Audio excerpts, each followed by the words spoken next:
चलिए दोस्तों स्टार्ट करते हैं आज की खबरों का सिलसिला। आज की पहली बड़ी खबर निकल कर आ रही है रूस से। रूस का S-400 बहुत ही एडवांस है और इससे चकमा दे पाना बहुत ही मुश्किल है, लेकिन नामुमकिन नहीं दोस्तों।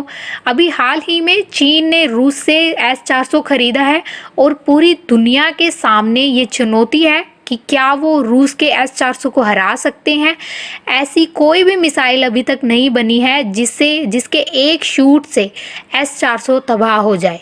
रूस का डिफेंस सिस्टम S-400 से ही काफ़ी स्ट्रोंग है, लेकिन दोस्तों भारत के पास ऐसी टेक्नोलॉजी है जिससे S-400 को भी चकमा दिया जा सकता है।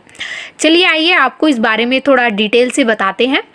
आज से करीब 1 साल पहले भारत का डिफेंस सिस्टम बहुत ही कमज़ोर था दोस्तों, लेकिन अब ऐसा नहीं है। अब दोस्तों भारत के पास रुद्रम एंटी रेडिएशन मिसाइल है जिससे S-400 को भी हराया जा सकता है। अब दोस्तों आप सभी कहेंगे ऐसा कैसे हो सकता है, तो दोस्तों जो ये रुद्रम मिसाइल है वो एक एंटी रेडिएशन मिसाइल है और एंटी रेडिएशन मिसाइल किसी भी रेडार सिस्टम को बड़े ही अच्छे तरीके से चकमा दे सकती है। ये मिसाइल रेडार सिस्टम के सिग्नल को अपने जाल में फंसा लेती है और फिर रेडार सिस्टम मिसाइल को डिटेक्ट नहीं कर पाता। अगर भारत रुद्रम और ब्रह्मोस मिसाइल को एक साथ एकदम परफेक्ट टाइम पर फायर करता है तो S-400 के चीथड़े उड़ा सकता है दोस्तों। इजराइल भी S-400 के अगेंस्ट एक डिवाइस बना रहा है, वो भी एंटी रेडिएशन टेक्नोलॉजी के बेस से ही बना रहा है। अब दोस्तों चीन ने S-400 अपनी डिफेंस सिस्टम को स्ट्रॉन्ग बनाने के लिए ही खरीदा होगा, लेकिन अब भारत के पास S-400 को मुंह तोड़ जवाब देने का सॉल्यूशन मिल गया है। तो दोस्तों आपका क्या कहना है एंटी रेडिएशन टेक्नोलॉजी के ऊपर, कमेंट बॉक्स में ज़रूर बताइएगा। अब चलते हैं अगली बड़ी खबर के ऊपर। ये खबर निकल कर आ रही है जर्मनी से।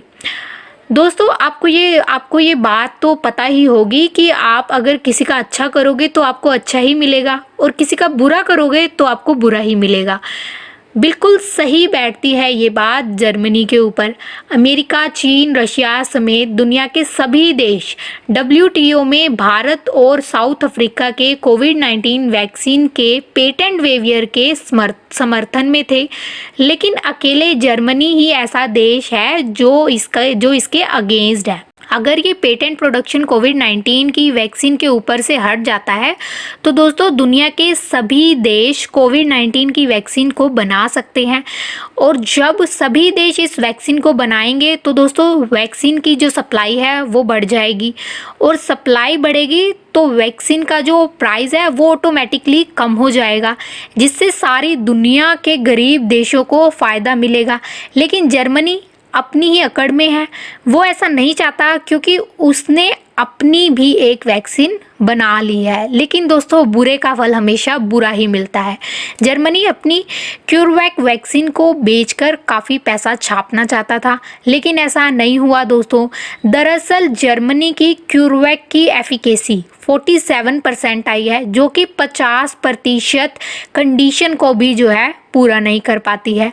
अब ऐसे में दोस्तों जिन देशों ने जर्मनी के साथ पहले ही वैक्सीन से रिलेटेड कॉन्ट्रैक्ट कर लिया था वो अब ये कॉन्ट्रैक्ट कैंसिल कर रहे हैं क्यूवैक वैक्सीन की एफिकेसी रेट को देखकर। वो अब जर्मनी की वैक्सीन नहीं खरीदना चाहते, जिससे जर्मनी को 7.2 बिलियन का नुकसान उठाना पड़ रहा है। और जब ये वैक्सीन की एफिकेसी रेट आई थी तो दोस्तों जो ये जर्मन कंपनी थी उसके शेयर में 43% की गिरावट देखने को मिली। कंपनी के इन्वेस्टर ने एफिकेसी रेट को देखकर सारा पैसा निकाल लिया, जिससे कंपनी की मार्केट वैल्यू 1 घंटे के अंदर अंदर आधी गिर गई और जो कंपनी को 7.2 बिलियन का जो घाटा हुआ वो अलग। तो दोस्तों आपका क्या कहना है जर्मनी के कामों पर, कमेंट बॉक्स में ज़रूर बताइएगा। अब चलते हैं अगली बड़ी खबर के ऊपर। दोस्तों अब तक तो सिर्फ ये खबर आ रही थी कि फिलीपींस भारत से ब्रह्मोस खरीदेगा, लेकिन इसका कोई प्रूफ नहीं मिल रहा था।